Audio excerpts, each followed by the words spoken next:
talk about the Tampa Bay Buccaneers. So far, so good for the Buccaneers. You have won your division every single year over the last 4 years. And the year before that, you went to the Super Bowl with Tom Brady in 2020 and you won that Super Bowl. So the last 5 years with the Tampa Bay Buccaneers, they have been very successful. But last season, they did take a step back. Even though they went to the NFL playoffs, they lost against the Washington Commanders. No shame in that. The Washington Commanders are one of the best teams in the NFL with their rookie quarterback in Jaden Daniels and a savvy head coach and Dan Quinn. But when I look at it from this situation, the Buccaneers dealt with so many injuries last season, it's not even funny. Mike Evans went down with a hamstring injury. He missed some time. Chris Godwin went down in the same game against the Baltimore Ravens. He breaks his ankle. He misses the rest of the season. And before he broke his ankle, he was leading the league in receiving yards. You also had injuries to your defense on the back end with Antoine Winfield and with your front seven in general. I will come out and say this, even though I do like Todd Bowles as a head coach, it will be a lot of times to where you scratch your head and say, okay, what's going on? Why aren't you using a timeout in this situation? Why aren't you going for two? Look at what happened against the Kansas City Chiefs. Monday Night Football, Baker Mayfield is willing and dealing the entire game. You could have went for two, but you didn't. You go into overtime, and you know what happens. The Kansas City Chiefs, they won that matchup. Now, I will say this. It's easy to come out after the game and say, well, Coach Bowles should have went for it at that point in time. We just saw Zach Taylor do that with the Cincinnati Bengals. They went for two against the Baltimore Ravens Thursday Night Football. They did not get the 2 points. And you have a lot of people coming out and saying that Zach Taylor was an idiot. So it's one of those situations where hindsight's 2020. But I look at Coach Bowles. Be more aggressive moving forward with Baker Mayfield and your offense. Go forward more on fourth down and do a better job of managing those games. And I like him as a head coach because he has been successful since Bruce Arians retired. When you look at Todd Bowles, it is hard to go out there and win your division. I know we're talking about one of the weaker divisions in the NFL with the New Orleans Saints, Carolina Panthers, and the Atlanta Falcons. But the Bucs, they got swept by the Atlanta Falcons last year. And they still found a way to make the NFL playoffs because they're resilient. And they have made the playoffs every single year underneath Todd Bowles so far. And I'll also give him some more credit. They have ran through offensive coordinators. Byron Leftwich was a terrible offensive coordinator. We saw that in his last year with Tom Brady. So they let him go. He goes out there. He brings in Dave Canales. The offense did look better with Baker Mayfield that season. And he did help Baker Mayfield turn his career around, even though Baker Mayfield was a solid quarterback option. And I'll get more into the Baker Mayfield conversation when I get done talking about the offensive coaching. But Dave Canales was a slam dunk as an OC. He was such a great hire. The Carolina Panthers come over and they hire him to be their head coach. So they had to find a brand new offensive coordinator. So you move off of Byron Left, which was the right thing to do for Coach Bowles. You bring in Dave Canales. That's a great plus. Then you bring in Liam Cohen. Liam Cohen helped the Tampa Bay Buccaneers have something that they haven't had in a very long time. And that was a top rushing attack in the NFL. For context here, the last time the Tampa Bay Buccaneers had a consistent run game, Ryan Jensen was their starting center. When he went down with that knee injury, the run game was never the same. And give a lot of credit to Liam Cohen and also give a lot of credit to the center play of Graham Barton. Graham Barton was a phenomenal rookie in his first season with the Tampa Bay Buccaneers. He has potential to be one of the best interior linemen in this franchise's history with how good he is in terms of run blocking and pass blocking also. But you saw him get a push a lot ahead. And we talk about situations like this with Bucky Irvin, Rachaad White, and Sean Tucker. They all give you something different, and it completely opened up the rest of the offense. Remember when I was saying Chris Godwin missed the rest of the season and Mike Evans missed time? Their offense didn't miss a beat. They still ran the football at a high clip with all three of those running backs, and you also saw Sean Tucker and Bucky Irvin catch the football at the backfield, something that we haven't seen the running backs do with the Buccaneers for a very long time. And you still saw Cade Otton at the tight end spot go out there and give you good production, and the same with Jalen McMillan also. And Sterling Shepard has some crucial moments. Sterling Shepard will never be the same player that he was in his first couple of years with the New York Giants because of the injuries that he has suffered to his knees. But he has that connection with Baker Mayfield because they're former college teammates. So you saw Baker Mayfield maybe only go out there when Mike Evans was out for a couple of weeks. He may only have 205 passing yards, but he will have 3 to 4 passing touchdowns because they were able to run the football with his legs and also the running backs in that backfield. And he was able to give a tight end like Cade Otton a lot of good production in terms of short yardage situations and even making big plays down the field. Liam Cohen was a great hire. Now, the way that his tenure ended with the Tampa Bay Buccaneers was very intriguing, to say the least. He talked with the Jacksonville Jaguars. He declines the job. The Jaguars, they go out there, they fire the general manager. The Buccaneers are trying to get in contact with Liam Cohen. He talked to Coach Bowles and he told him, hey, I am taking their interview, but it's the way that he went about it. He basically ghosted the Tampa Bay Buccaneers, and now he's the head coach with the Jacksonville Jaguars. And it brings over a brand new offensive coordinator yet again, and Coach Josh. Now, Josh, he got to work underneath Liam Cohen. He's a former pass game coordinator. I expect for the offense to stay the same. And if they don't stay the same, I expect for them to get better. I don't expect for the Tampa Bay Buccaneers offense to take a major nosedive for this upcoming season, because you're bringing back Chris Godwin, Mike Evans, Baker Mayfield. The chemistry is already there. Graham Barton goes into year number 2. You expect for him to be better. You have one of the best left tackles in the game with Tristan Wirfs. And like I mentioned before, you still have Cade Otton. And you have Jalen McMillan, who can now be a solidified number 3 wide receiver playing alongside Chris Godwin and Mike Evans. He doesn't have to be that number 2 or even be the number 1 option while those guys are on the field. And we saw Jalen go out there and have some good moments. And you have Trey Palmer, who is a solid number 4 wide receiver in his own right. So the Buccaneers, they have a lot of weapons. And when I look at Baker Mayfield, he's not new to this. He's been dealing with new coaches every single year, it seems like, since he's entered the NFL. Hell, even dating back to college. He was a walk-on from Texas Tech. It didn't work out at Texas Tech. He goes to OU, becomes a superstar at the college level. Goes to the Cleveland Browns. We know what the Cleveland Browns are. They're a terribly ran organization. His head coach's rookie season was Hugh Jackson. Completely terrible. They fire him, one of the worst coaches that you will ever see in NFL history. Freddie Kitchens is his coach in year number 2. Now, Freddie Kitchens was his offensive coordinator in year number 1. There's already chemistry there in a relationship, but Freddie Kitchens, he was terrible. Then you roll over to Kevin Stefanski. So he is used to bringing in new coaches. So when I look at Baker Mayfield, he's a definition of a plug-and-play type of quarterback. We've seen him have a lot of good moments and a lot of struggles with the Cleveland Browns. They pushed him out the door. He goes to the Carolina Panthers. Oddly enough, a team in this division did not have the best tenure with the Carolina Panthers. They cut him. Just a couple of days later, he goes over to the Los Angeles Rams. They defeat the Las Vegas Raiders Thursday Night Football. That's the type of quarterback that we're talking about with Baker Mayfield. He is used to change and he is used to dysfunction. And he's coming off the best season of his career easily. If it was not for the interceptions, you could say that Baker Mayfield deserved to be in the MVP conversation. He had 41 passing touchdowns, 4,500 passing yards to be exact. Baker Mayfield was phenomenal all year long. That was the 3rd most passing yards in the NFL, and it was tied for the 2nd most touchdown passes in the NFL. Those 16 interceptions are ugly, but he was a gunslinger. And that's how Liam Cohen used them. You would like to see those interception numbers go down, but if you revert more so through the run game than to just rely on Baker Mayfield in the tough situations, you will be okay. And part of the reason why the turnovers were so hefty for Baker Mayfield this season, he was in a lot of shootouts this year. Look at the situation against the Atlanta Falcons when they lost to them Thursday Night Football. That game went into overtime. Kirk Cousins had 4 passing touchdowns in that matchup. He had over 500 passing yards because your defense let you down. And your defense is dealing with a lot of injuries, and the pass rush has not been consistent since Shaquille Barrett tore his Achilles a few years ago. And I know they brought back Shaquille Barrett, but he's not going to be the same player that he once was before he tore that Achilles. But when I look at Coach Josh, if you implement a similar game plan that Liam Cohen had, you're going to be fine on the offensive end. I expect for the Tampa Bay Buccaneers offense to still be a top 5 unit in passing and in rushing also.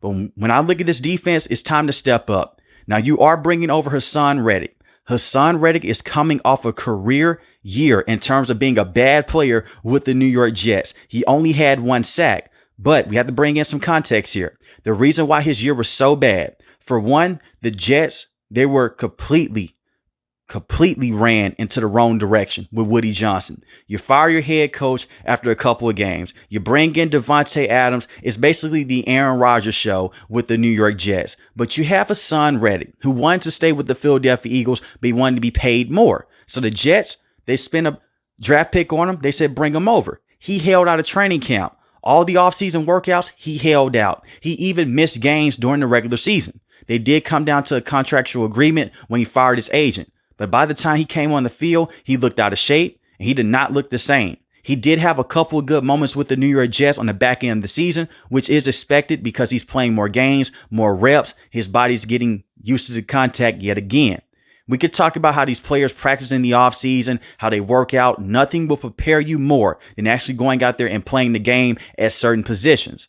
When I look at Hassan Reddick, he's a veteran pass rusher. Besides him having this one bad year with the Jets, I'm going to excuse this year because everyone had a bad year this previous year with the New York Jets. You look at him with the Philadelphia Eagles, he was their premier pass rusher, 11 sacks in 2023, 16 sacks in 2022, and he's not a clean up sack producer. He's not one of those guys that you look at and say, you know what, he's just very good at blowing past a tackle. He'll be the last guy to get to the quarterback. That's not the case. He's a premier pass rusher, and he should fit very well in this system with Todd Bowles, because what do the Tampa Bay Buccaneers already have up front? Kalijah Kancey and Vita Vea. A very good defensive line duo in terms of going out there and stopping the run and putting pressure on the quarterback. Now, Vita Vea has dealt with a lot of injuries in the past, but when he's fully healthy, he's a star defensive tackle. 7 sacks last season. Kalijah Kancey, he missed some time, but he was able to come back into the fold. 7.5 sacks, 1 forced fumble. They are a very good duo in terms of doing everything for you. They can control the line of scrimmage. They can stop the run. And they eat up double teams. So when you look at Hassan Reddick, he should be able to come off the edge and at least give you 8 to 13 sacks for this upcoming season. At least, because there's going to be a lot of one-on-one situations. And if he can't benefit from this, I know someone that can. And when we go back a couple of years ago, Yaya Diaby led this team in sacks. Only had 4.5 this year, 1 forced fumble. The pass rush has to be there, because if it's not there, we've seen Todd Bowles do this in the past. He will blitz for pretty much the entire game. But adding in a veteran Hassan Reddick and the many different looks that Todd Bowles likes to give you with his defensive fronts, it should fit like a glove. He should really excel in this division. And when you look at the top offensive lines, you have the Carolina Panthers. They have the top offensive line, not only in the NFC, but in the NFL from last season. The Atlanta Falcons, they did a very solid job of protecting Kirk Cousins and Michael Penix Jr. towards the end of the season. And the New Orleans Saints, they no longer have Ryan Ramczyk. He's retired. So you need to put pressure on Bryce Young, Michael Penix Jr., and Derek Carr. So when I look at the Buccaneers, you can make the case that they have the best offense in this division in terms of being complete with their passing, with their run game also. And you look at their defense, you have a veteran head coach and a very good defensive play caller and Todd Bowles. This defense should be better than it was last year, depending on the injuries. And you still have the NFL draft to play with some draft picks. You still have a high pick in the first round. You could bring in another wide receiver to develop behind Mike Evans and Chris Godwin when it is time for those wide receivers to fully retire. Or you can bring in some more defensive help. I would bring in another cornerback in the first round or a pass rusher, because Todd Bowles, his defensive system is based off of pressure. And I agree with that, because if you can put a lot of pressure on the opposing quarterback, they're going to make a lot of dumb mistakes on the back end and will help out your secondary. And speaking of this secondary, Antoine Winfield is still one of the best safeties in the NFL. He just missed a lot of time this previous season. Jamel Dean is a solid cornerback. I will not say that he's a true number 1, but he's a solid cornerback to have on the back end. And you have Zion McCollum. In my opinion, I believe that Zion McCollum is the best cornerback on this team in terms of coverage in those one-on-one situations. And I'm going to say this. You're going to see cornerbacks in this system give up a lot of yards, depending on the quarterbacks they go against and depending on the game plan. Because they blitz so much, you're going to put your cornerbacks in one-on-one situations. Now, we have seen Todd Bowles go out there. He will run some disguised coverages. But still, we saw this with the New York Jets. And early on, when he was the defensive play caller with the Buccaneers, before he became the head coach, they blitzed a lot. So you have to be good in man-to-man coverage when you play in a system like this with Todd Bowles, because they blitz so much. And you also look at the nickel cornerback position and Tyke Smith. Tyke Smith was phenomenal this year. 3 forced fumbles, 2 interceptions, 7 pass deflections, and he was very good on third down. So you have good players all around. They're young on the back end, with the exception of Jamel Dean. They're still growing. They're still developing. And Antoine Winfield, you could say that he is becoming a veteran player, but he's only 26 years old. That's what I'm saying, that he's still young. He's not even 30 yet, and he's one of the best safeties in the NFL. And I look at the linebacking spot. Levante David is still holding things down. The man is 35 years old. He's playing like he's 25. leads the team in tackles, goes out there 5.5 sacks, 3 forced fumbles, 1 interception. He's going to be a Tampa Bay Buccaneer for life. Phenomenal player. And you bring in Anthony Walker also. Now, Anthony Walker is a solid run defender from the Miami Dolphins. We'll see how Todd Bowles can use him, because we've seen certain linebackers in the past, they'll be journeymen. They come over to certain systems and they just fit. He fits the system of Todd Bowles, but at the same time, I don't look at him and say that he's going to be the next best linebacker in this system with Todd Bowles either. I still think that Levante David is the best linebacker in this room, and Anthony Walker, he still has a lot to prove. And I look at Chris Braswell. We'll see what he can give you. 23 years old, can still develop out of Alabama. We'll see if he can be a consistent pass rusher or if he can just be a rotational pass rusher, similar to Greg Gaines. Greg Gaines, solid defensive tackle, plug and play defensive tackle. If they cut him right now, they won't miss him much. But he does give you a lot of familiarity playing with Todd Bowles in the past. So I like what they're doing right now with the Tampa Bay Buccaneers. I like the roster construction in the first round. Like I mentioned before, I would go defense there. I really would. I would look at the cornerback position.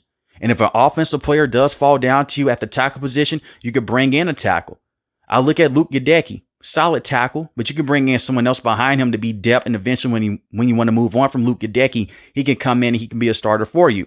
But I love the pick that they made last year in terms of bringing in Graham Barton. And when you look at Luke Gadecki, even though he did miss some time last year, when he was able to come back into the game, he was still one of the better starting right tackles to have. So maybe you don't want to go tackle in that situation, but you can always use some depth on your offensive line. That's basically what I'm saying here. But I look at the roster that they have right now. It's easily one of the most fun rosters in the NFL.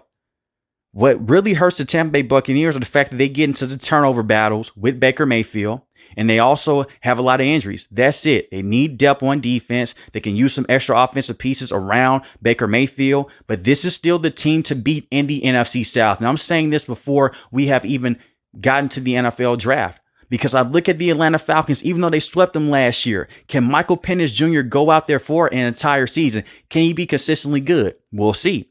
He's not proven just yet, but I like what I saw. And you still have a lot of questions with that coaching staff with the Atlanta Falcons. I look at the New Orleans Saints. They're really in a mini rebuild right now. Derek Carr, it's the last year of his contract with guaranteed money. They may move off of him after this upcoming season. They're bringing in a new head coach in Kellen Moore. And look at the Carolina Panthers. The Carolina Panthers, Bryce Young on the back end of the season performed very well. Looked very good. And they had a close game with the Tampa Bay Buccaneers. The Buccaneers are able to come out on top. But look at the Panthers. There can be some competition in this division also. But when I look at Baker Mayfield and the body of work, he has the consistency in this division. You look at Todd Bowles, he has a consistency also. You have those veteran players. They should go out there, win the division, make the NFL playoffs, and it's time for the Tampa Bay Buccaneers to take that extra step. When I look at the top dogs in the NFC, we really do have a top-heavy conference with the Philadelphia Eagles. And this is a team the Buccaneers beat just a year ago. Crazy what coaching can do for Jalen Hurts and the entire Eagles roster when you bring in one of the best running backs in the NFL. But you have the Eagles up there. We'll see what the San Francisco 49ers look like next season. The Washington Commanders, they're there. And we also have to talk about this. If it did not come down to that fumble with Baker Mayfield and the wide receiver, maybe a different situation here with the Buccaneers. Maybe they prolong their season in the postseason. So they have the pieces. The NFC, they have a lot of tough teams up there. The same with the Green Bay Packers. But I look at the Buccaneers, from having Mike Evans, who has posted over 1,000 yards every single year, to having Baker Mayfield, who continues to get better year in and year out with the Buccaneers, and Chris Godwin coming back. The health of this team is going to be important, but the fact that you made the playoffs last year and you're dealing with all those injuries, it's a true testament to the coaching of Todd Bowles, and it's a true testament to also Baker Mayfield as well. But let me know in the comment section below, how do you feel about the Tampa Bay Buccaneers so far in the offseason? If you're new to the channel, hit the subscribe button. If you like the video, hit the like button. Most importantly, want each and every last one of you guys stay safe, stay positive. Thanks for the video, guys. God bless. Peace.